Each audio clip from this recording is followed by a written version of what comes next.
তো ভিউয়ার্স, এখন আপনাদের সামনে আমি যে ভিডিওটা নিয়ে আসতেছি সেটা হচ্ছে বাংলাদেশের একটি নিত্য প্রয়োজনীয় ফসল বাঁশ। এই বাঁশ নেতারাও দেয়, কর্মীরাও দেয়, কর্মী নেতারা দেয়, নেতা কর্মীরা দেয়। শুধু এই বাঁশ না গলি, এই বাঁশ হচ্ছে আপনার নিত্য প্রয়োজনীয়, ঘরে লাগাবেন, খামারে লাগাবেন, বিভিন্ন কাজে লাগাবেন।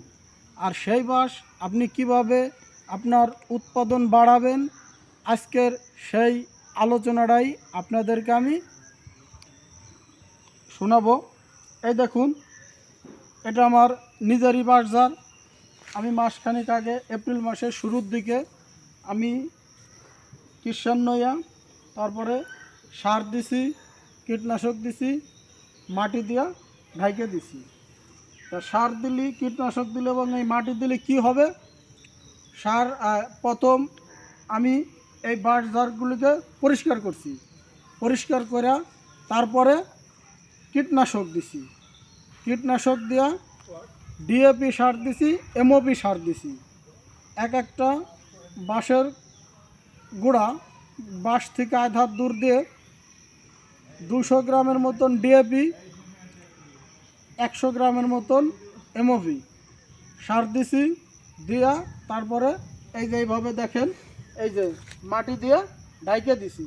মাটি দিয়ে এবার তাহলে আমার সার, কীটনাশক এবং মাটি দেওয়ার জন্য আমার কি উপকার হবে? বাঁশের কীটনাশক দিছি যে যাতে এই বাঁশের গোড়ায় কোনো পোকামাকড় না থাকে।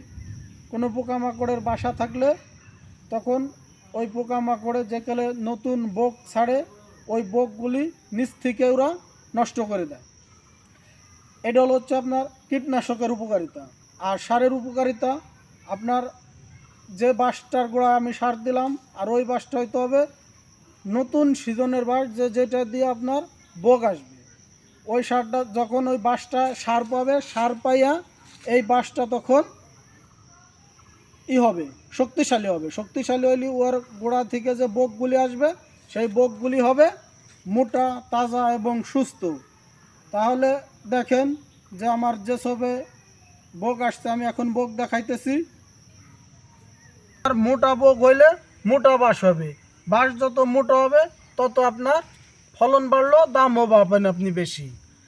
এবং আপনি দেখেন মাটি না দিলে কি হয়। এই যে দেখাইতেছি আর একটা বাঁশ। এই বাঁশটা আমার কৃষনে মনে হয়তো ফলো করছিল না, এই জন্যই মাটি দিছিল না। এই দেখেন, মাটি না দেওয়ার কারণে, সার না দেওয়ার কারণে, কীটনাশক না দেওয়ার কারণে ও দুর্বল, ও সুবলভাবে বাড়তে পারতেছে না এবং ও সুবলভাবে